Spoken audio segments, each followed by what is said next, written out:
Hello, my friend. Welcome to the very first What's Up in Makeup of 2021. It's so nice to have a new, fresh year to start again, and hopefully, we'll be able to look back this time next year and just kind of say, you know what? We had a good year. Speaking of that, we do have some very interesting top news this week. We have Nikkie Tutorials, who came out with her YouTube Originals documentary. We have Toni Braxton, who uses a very unorthodox tool in her beauty routine. We're gonna talk about that and a little bit of controversy surrounding ColourPop. So if that sounds interesting to you, hang tight. We're getting into it right now. Very quickly, if you have never been to What's Up in Makeup before, hello, my name is Jen. This is my weekly makeup news show talking about everything that is happening in the makeup industry right now. The show goes live every Sunday at 9:15 a.m. Eastern Time. So if you are not already subscribed, I encourage you to do that before we get started so that you don't forget, because I know I would forget. So now on to the top news, starting with the Nikkie Tutorials documentary called Layers of Me. It is a 4-part series. It was released on December 28th, and if you do have YouTube Premium, you are able to watch all 4 episodes. If you don't, she is releasing them one every single week, available to everyone for free. So you just have to wait if you don't have YouTube Premium, but they will all, not freemium, it's obviously not free, but you will be able to watch all of them eventually, even if you don't have Premium. So the series covers all kinds of topics, from her journey on YouTube to meeting her fiance, to when her little brother passed away, and of course she covers all of the behind the scenes things that happened when she was filming her coming out video when she came out as transgender. Now for me, I have to tell you, there were a couple very big high points of this. The first one being was when she showed that she was in the Oprah lab, and me having also done a collab with Oprah, I was like, I've been there, I know that person, and I was all excited because I felt like this connection, like things that I had seen that not many people had seen, now everybody gets to see, and it was just really cool, and I was like, oh yay, Oprah, woohoo. And then the second thing was when she went to the Bad Gal Bang release party for Benefit. When they announced the Bad Gal Bang mascara was like the big launch, it was like the big thing where they gather all these people for just a mascara. Like her face in that moment, I think was all of our faces when we realized that they were making this huge deal over this one mascara. And honestly, at least for me, it was not a very good mascara. Her face just completely dropped, like, you brought us all out here for a mascara? Like, what the heck? So I found that very funny and very relatable. I also found it really interesting how numbers focused that she is and what she sees as success on YouTube.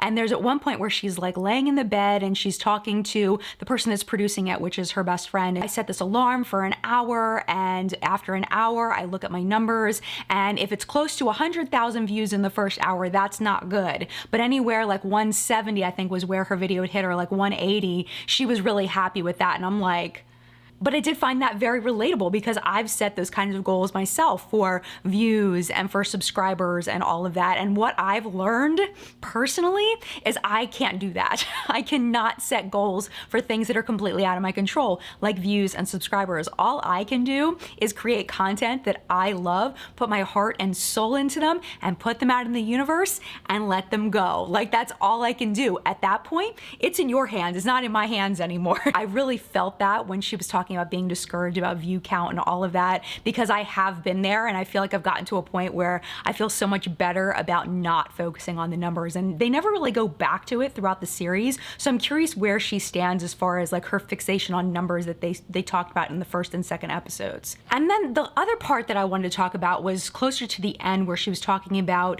coming out as transgender, and at one point she looks at her best friend and she goes, "I'm sorry for lying." And that broke my heart.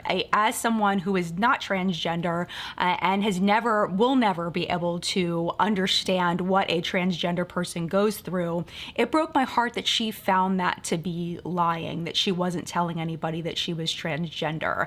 I personally didn't see that as a lie. I saw that as keeping a very personal thing, personal and private, and perfectly okay not to tell anybody ever. I never saw that as a lie. I know some people will say say that she was lying by not saying that she was transgender all of this time, but I don't see it that way, and I feel like it's not anybody's darn business, you know? It's not anybody's business whether she is or isn't, what she's been through in her personal life. It's unfortunate that she felt like she needed to share that because of pressure from the outside, that it wasn't the timing that she had wanted for it, and it just really broke my heart that she felt like she needed to apologize for lying. And I would love to hear from people who are transgender, people who love someone who is transgender, your opinion on that, because again, I am not and will never understand the struggles. I would love to know your thoughts about that down in the comments below. And then the last thing I wanted to mention that actually was what ended up bringing me to tears at the end was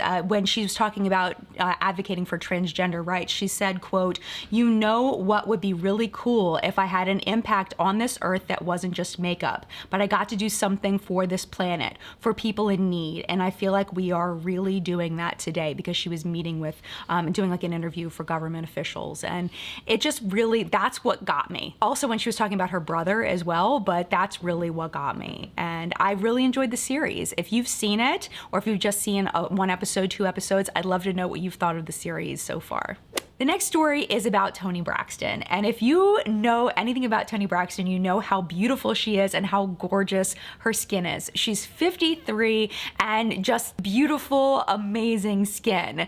There was an article written recently, I will link it down below for you, where she talked about her skincare routine. And she has something very unusual that she uses as part of her skincare routine, and it is the Trojan Power Wand Vibrator. And I'm not kidding. By the way, this story may be unsuitable for younger viewers. Now that I've said that, timestamp if you want to go past this part, but if you can stay, I strongly suggest you do, because it's very interesting. Toni says that she concentrates the vibrator under her eye area, and sometimes she'll even put the vibrator in the freezer for a colder sensation to help reduce swelling and puffiness.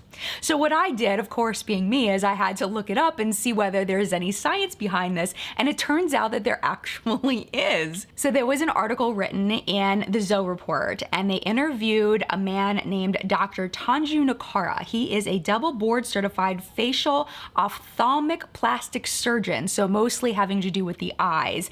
And he said in the interview that vibrating skincare tools increase circulation and chemical signals that lead to pleasant appearing skin swelling and flushing.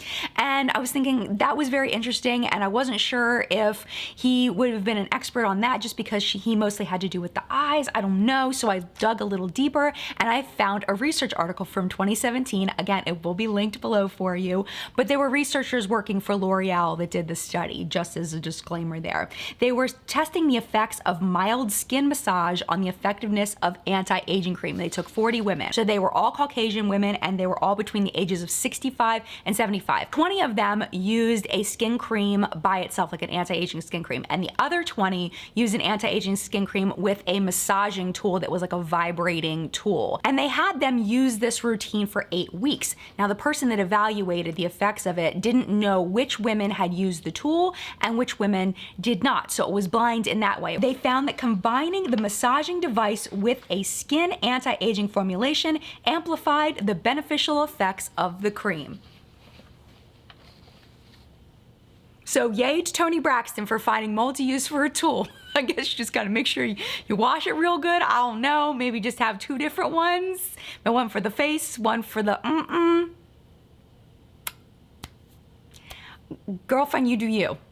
We need some good stories in 2021, and I am excited to share another one with you. So Pat McGrath was honored by Queen Elizabeth II with the DBE honor, which is Dame of the British Empire, for her, quote, services to the fashion and beauty industry and diversity. And she is the first makeup artist ever to receive this honor. I mean, how cool is that? Naomi Campbell actually put up an Instagram post just for this. She said, quote, "There is no one more fitting and so deserved of this honor. You are an artist in every sense, not just makeup. Your drive and passion, your embrace of your chickens, young generation of creatives, you call them, your sense of humor making all around you feel at ease." And then Pat McGrath put up a post on her Instagram, and she says, "I dedicate this honor in tribute tribute to makeup artists everywhere. I adore each and every one of you. Never give up on your dreams. With hard work, creativity, and perseverance, anything is possible. And I just thought that was such a cool story. So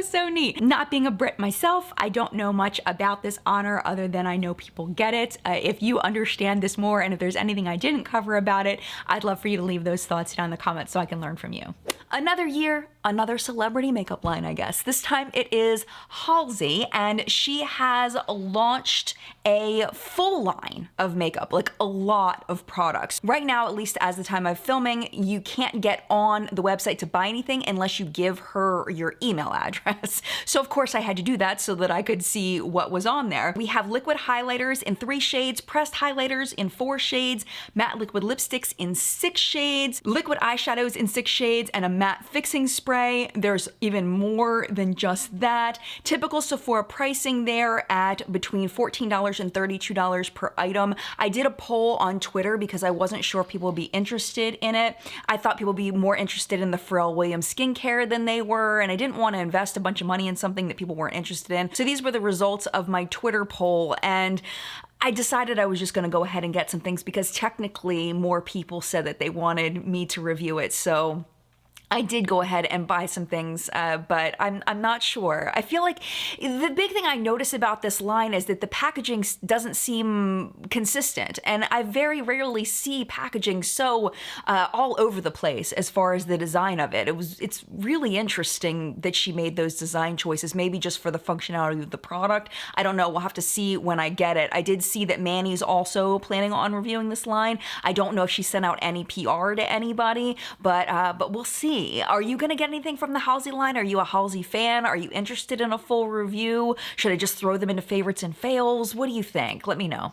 Just a quick little fun fact, Fenty Skin is expanding as of December 26th, 2020. They have now expanded to Boots and Harvey Nichols. The Fenty Skin products will now be available in stores in 30 countries. And I think that's great for them. I actually really liked the Fenty Skin line, and the more I used it, the more I liked it. I actually ran out of the moisturizer. I used it all the way up, and I really enjoyed it the more I used it. It was very fragrant, but I actually ended up liking the scent. I know fragrance and skincare, but I don't know, I liked it. But I'm still working my way through the other products. Have you tried Fenty Skin? Are you excited to try Fenty Skin if you weren't able to try it before? Let me know.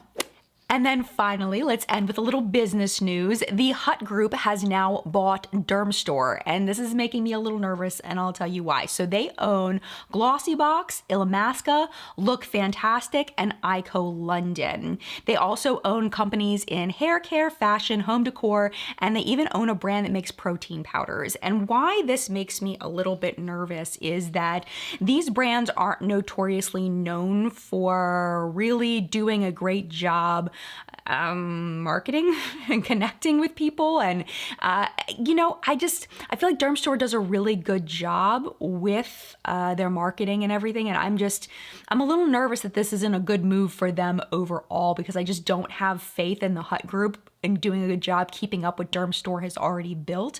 So we'll have to see. The Hut Group paid $350 million from Target Corporation in order to purchase it. But apparently the Hut Group had a great 2020, and that was how they were able to purchase it. So maybe I just don't know, because I'm not British, and maybe these companies do much better across the pond than they do here in the US, and maybe I just don't know what I'm talking about, which is perfectly possible.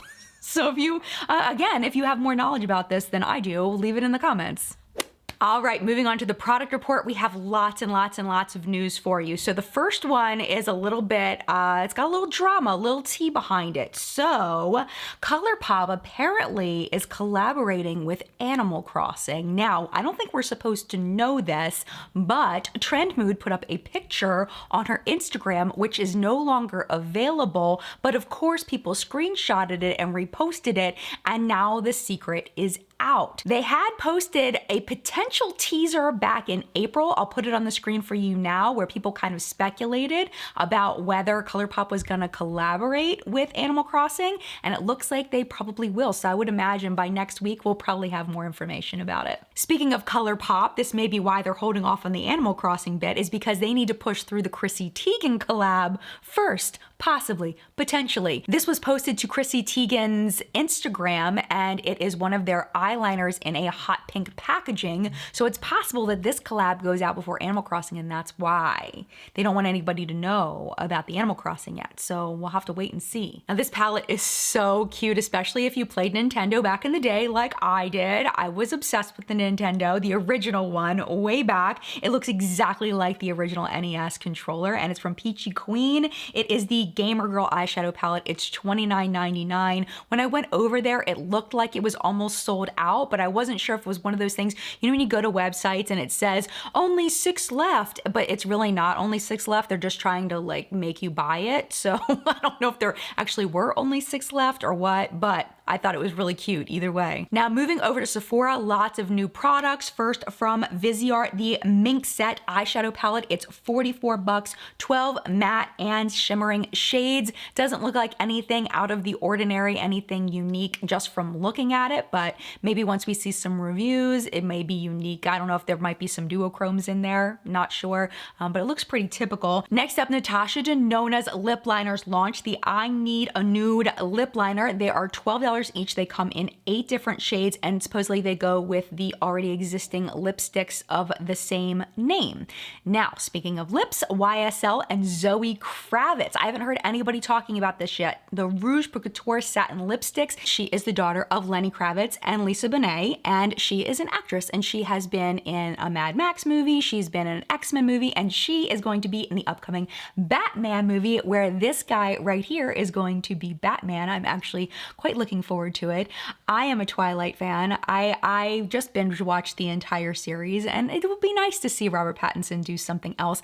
I doubt that they will make him sparkle in Batman, but we'll just have to see. It would be funny if they put some kind of throwback to Twilight in there. My ADD brain is like, how annoying must it be to be Robert Pattinson and have everybody talk to you about sparkling all the time? I think that would be annoying, but anyway, moving on. The lipsticks, which is what we came here to talk about, are now online, but they'll be in stores on February 5th. There's 8 shades, they're $38 each, and they are listed on the website as limited edition. This was a surprise to me. I didn't realize that JLo Beauty was coming to Sephora. It actually launched at Sephora before it even launched officially on her website. She had pre-sale available in multiple different ways before, but now it's officially launched both places. So if you're interested in JLo Beauty, you can get it on her website or you can get it at Sephora. And then finally in Sephora news, we know what the 2021 birthday gifts are. Lots of choices this year. For skincare, we have the Laneige Water Bank Moisture Cream, Water Sleeping Mask, and the Lip Sleeping Mask. I have a feeling that's going to be a popular one. For makeup, NARS Laguna Bronzer,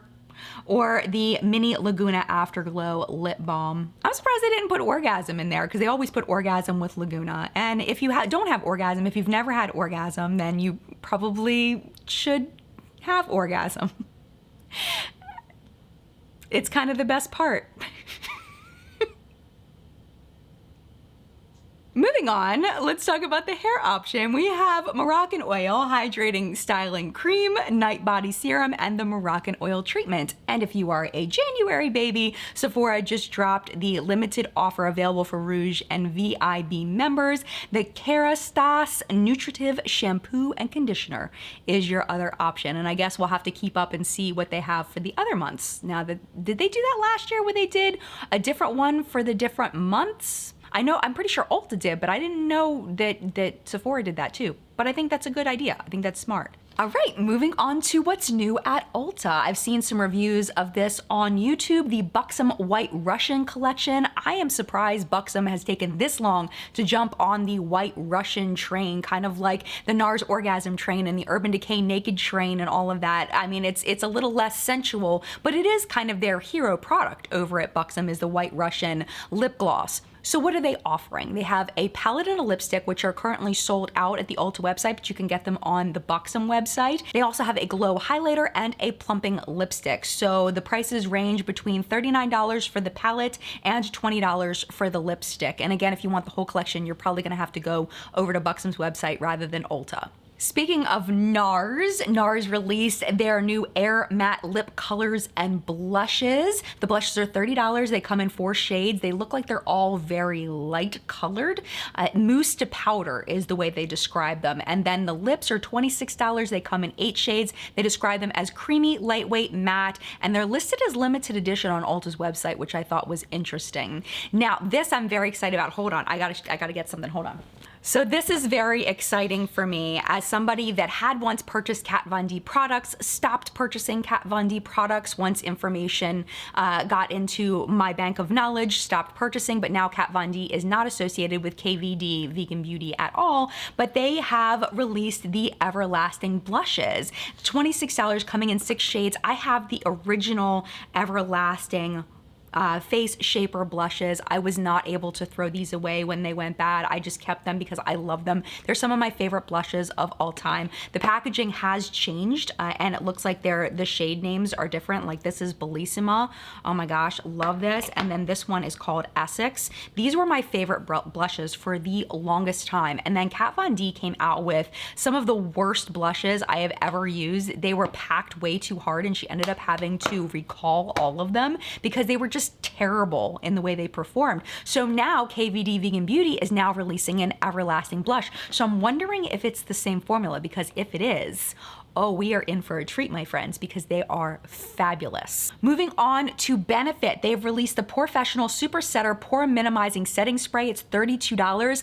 I had to look at the ingredients of this because I'm thinking pore minimizing. What do they put? Witch hazel in there? What are they doing to make it shrink the pores? And the third ingredient is something called PVP, which is the ingredient that they use in peel-off sheet masks. It's essentially a plastic. And down a little bit further than that is silica, which is going to be most likely oil absorbing. Of course, every formula is going to be different how they use it, but I thought it was interesting they use that PVP in a setting spray. I'm wondering if the plastic settles into the pores. I also noticed that there's some dimethicone in there, so maybe that's going to help with just kind of minimizing the look of them, not actually constricting them, which would be a longer effect, because I feel like when you have a product that constricts the pores, it only lasts for a short period of time and then it just, you know, wears off. So filling would probably be a better choice for this kind of a product. But if you end up getting this, you'll have to let me know how it works for you because I'm super curious about it. And finally, in the more prestige section, we have a bunch of stuff from Tarte's Sugar Rush. We have the Star Chasers eyeshadow palette. Yes, this is $32. It is marketed to a younger audience though, so I kind of get the Claire's looking packaging, but it doesn't look like Super Claire's limited to you. That's what it looks like to me. It says 8 creamy mattes and 12 richly pigmented shimmers. I don't know. I just think it looks super cheap. I don't know what's up with that. Maybe it's just because I'm not the target audience. Maybe I just don't get it. I don't know. They also released the Lash Smoothie Volumizing Hemp Mascara. So we have smoothie and hemp. Those are 2 words I never thought I would see in something. And mascara, a smoothie hemp mascara.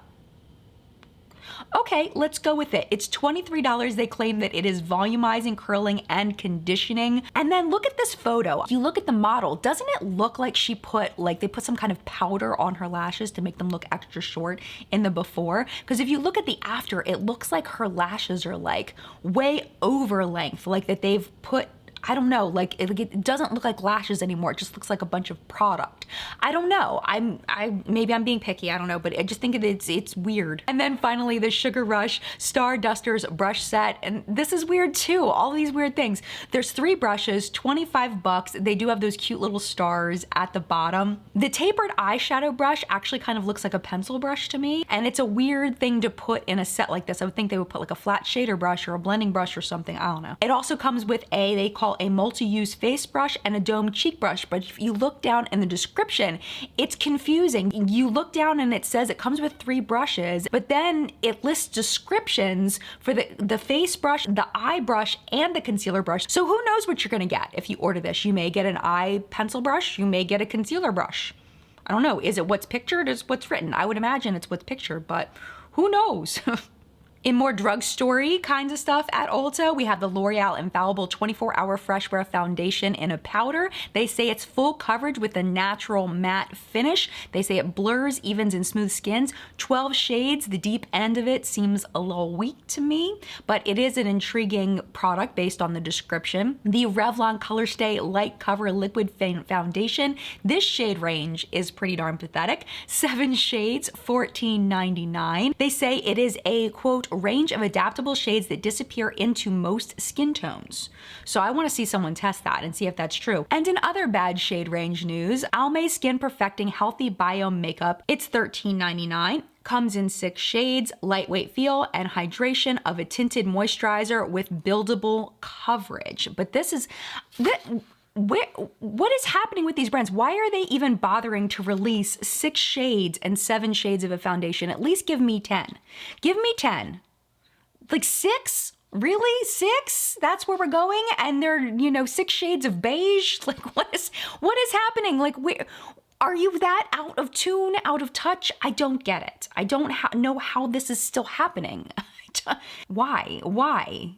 Moving on to happier things with better shade ranges. Now available at Ulta, the e.l.f. Camo CC Cream is there, and also the Urban Decay Hydromaniac Glow Tinted Hydrator Foundation. Those are previously a little bit hard to find. I think the Urban Decay one was like only at QVC, and then the Camo CC Cream was like at Walgreens or something, but then they sold out of it really fast. I don't know. Anyway, point is, it's at Ulta now if you're interested. And then the last thing I wanted to mention at Ulta, these were available at another drugstore, now available at Ulta. The Revlon So Fierce Prismatic Shadow Palettes. They're $10.99 for 4 Revlon shadows. I think they have lost their minds. I personally do not trust Revlon eyeshadows. I have not seen any reviews of these yet, but I have always had bad experiences with Revlon shadows, and I am not going to spend $11 for 4 shadows from Revlon. They need to do something, but I do kind of like the cool bubbly texture though.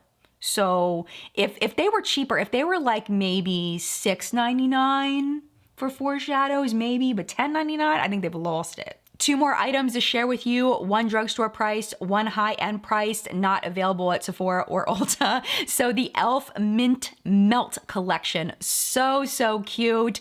They have a cooling primer, lip plumping glosses, come in 4 shades, 2 different eyeshadow palettes, Mint to Be and Chocolate Mint. So cute. The No Budge eyeshadow sticks in 3 shades. They're called Ice Creme, Melt With Me, and Mint For You. There's a Mini Melt Brush Trio, the Mini Melt Minty Fresh Cooling Cleanser, the Cleansing Cloud, and the Whipped Face Mask. They did launch on January 1st at e.l.f.'s website for loyalty members, but they'll be at Walmart on January 8th if you're interested. And then finally, this is interesting. Too Faced has another palette coming out. It looks like it's their Valentine's launch, but you can get it if you go to the right website. It's not on the Too Faced website yet. It is called the Be My Lover palette, and it has a rose scent.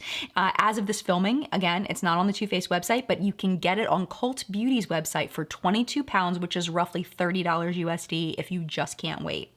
All right, my friend, are you ready for PR or purchase of the week? This week, I got a giant box. Where did it go? Where's my box? There's my box. I lost my box, but I found my box. I got this giant box from Pure. Now, this is the Pure Barbie collection. This launched like 3 months ago, so I don't think I'm gonna be doing a full review of it because it did launch so long ago, but I did wanna mention it to you and kind of give you some first impressions. Some of the products may show up in favorites and fails at the end of the month, this month, next month, because I do think that they just relaunched the product. So let's talk about what I used today and kind of my first impressions. So these are the brushes. They come like a little brush set here. The Kabuki brush I used for foundation. It's very floppy for foundation. That being said, it did work well. I just personally prefer a more densely packed brush for foundation. So I'll probably use this for some kind of powder or something in the future, maybe like, you know, really pressing the powder into the skin. It's got a cute little Barbie in there. It's adorable. The brush set, they are just absolutely adorable with a little bow with the little diamonds. They're so cute, but I don't think that I would purchase these other than just for the design.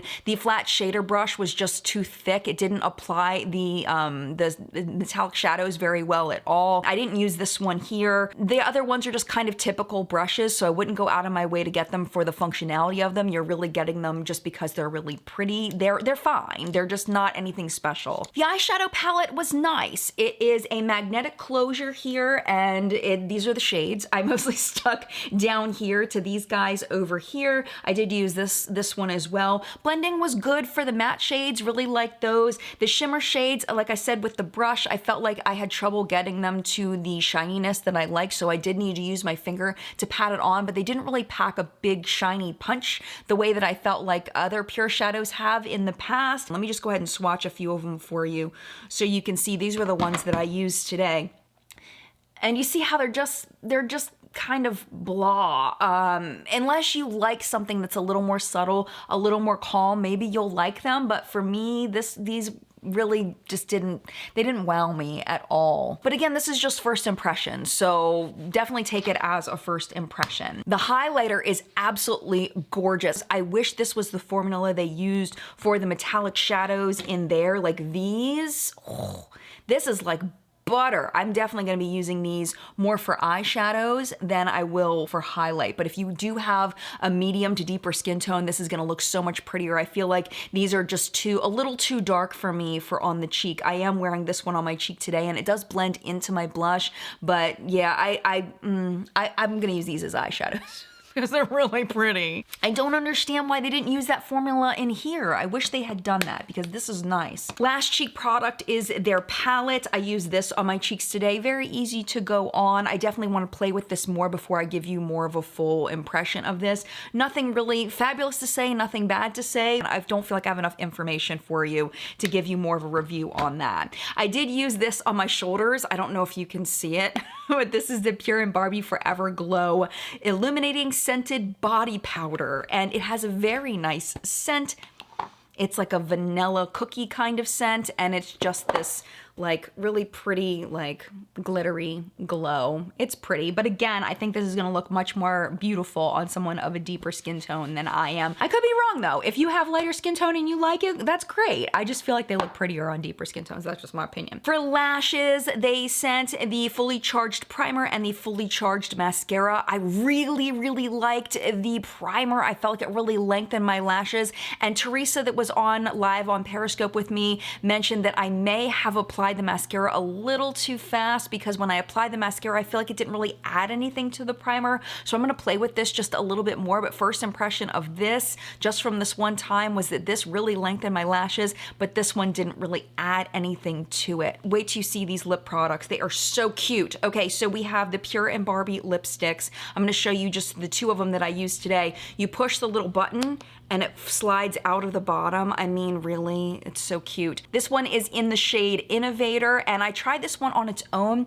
and it was really matte and really dry. And I tried messing with it with my shade Reimagine, and I hated it, so I ended up taking it off. And I started again with this one here. This is the shade Trailblazer, and it is more of a nude shade. And then when I mixed this one in with it, that's how I got the lipstick that I'm wearing today. And the other thing that I did to make these more comfortable is I put on a lip balm before I put this on, and it made all the difference. I used this here. This was sent to me in PR by Dr. Pawpaw. This is the multi-purpose soothing balm with natural pawpaw. So I put a very thin layer of that on before these, and that just, it took away all of the bad feelings and made them feel more like a creamy lipstick. So definitely recommend, unless you just really like that drier matte feeling. I don't like that, but I do like this packaging. It's super cute. And then we had so much fun with the lip gloss. Oh my gosh, we were laughing so hard. Okay, this is the shade Girl Gloss. And what you do is you push the little button and it's like magic. It like rises up, and it smells like vanilla and makeup. vanilla makeup. And it's a very nice gloss. It's not sticky. It's a little bit on the oily side, but it's nice. Now, is the button necessary? No, but it's fun. It's fun to push the button. I want to keep pushing the button, but then I'm going to pump a bunch of air into it, so I need to not push the button as much as I want to push the button. And then finally, I actually didn't use this on camera when I was getting ready. If you want to watch the getting ready, I'll leave the link down below for you, but this is the setting spray. I did use it off camera when I was done, but we struggled with trying to figure out how to get this to work because I'm an idiot and I couldn't figure it out. You have to turn it to open it, and then you go like this and it sprays, but it's not a very even mist, and I'm not a big setting spray fan anyway, but I do love the packaging, so I'm definitely gonna keep it and use it more as like a display piece back behind me with my perfumes. I think it's gonna look really pretty. The smell's pretty good. It's like a sweet alcohol kind of scent. But that's it. In case you wanted to know what it was like, now you know. Now you know. And now I'm just gonna keep doing this because it's fun. All right, I'm done. All right, moving on to our sales of the week. Colored Rain has a bunch of their single shadows available for $3.50, marked down from $6.99. Peter Thomas Roth has a very creative sale, 20.21% off site-wide using code New Year, ends January 5th. Plus, you'll get free shipping if you have an order of $50 or more. Juvia's Place, $10 off site-wide on orders of $30 or more using code 10OFF, plus 50% off nude and red eyeshadow and lip colors. Moving over to Skin Iceland, 30% off all kits. Use code KITS30. Ole Hendrickson up to 50% off of their sale items. Kevin Aquan up to 60% off of select items. No code needed on that one. And Cover Effects, use code BY2020 for 30% off site-wide. And then finally, Jouer's mystery boxes are now available. They're between $45 to $85, and I love how they do this because they tell you one item in the box, and they also tell you the retail price of the box before you purchase it, so you have a little bit better idea of what you're getting. And I'm sure that ups customer satisfaction quite a bit when they're a little more transparent about what's in the mystery box, but you still get the fun of the mystery. And finally, we have our artist shout out of the week. And this week, I hope I say her name right. Her name is, I believe, Afrin Akhtar. Hope I did it right. She is a color coordinating queen. Oh my gosh. Basically what she does is she finds something, she's inspired by it, and she creates a look out of it. So the first look that I chose, again, really difficult to pick looks. This one here looks like it's inspired by her pink hat with the fur, and she's got the fur on the eye look and everything. And then this one was really cute. The blue with the cloud glasses, adorable. And then the last one I chose, I wanted to show you because it's a little bit different than the other things that she does, because it was in collab with a company and it shows her ability to do more special effects kind of makeup, and it's just really cute. So I will link her Instagram down below for you in case you'd like to follow her. And with that being said, our first show of What's in Makeup for 2021, that's a wrap. The audience goes wild. Thank you so much for watching What's Up in Makeup again this week. I appreciate you so much. If this is your first time here, welcome. And of course, I have to thank our fabulous What's Up in Makeup Facebook hunters. Their names are scrolling below me. Thank you so much for all of your submissions this week. And if you are on Facebook and you would like to join the Hunters group, there's always a link under the What's Up in Makeup video if you would like to contribute to the show.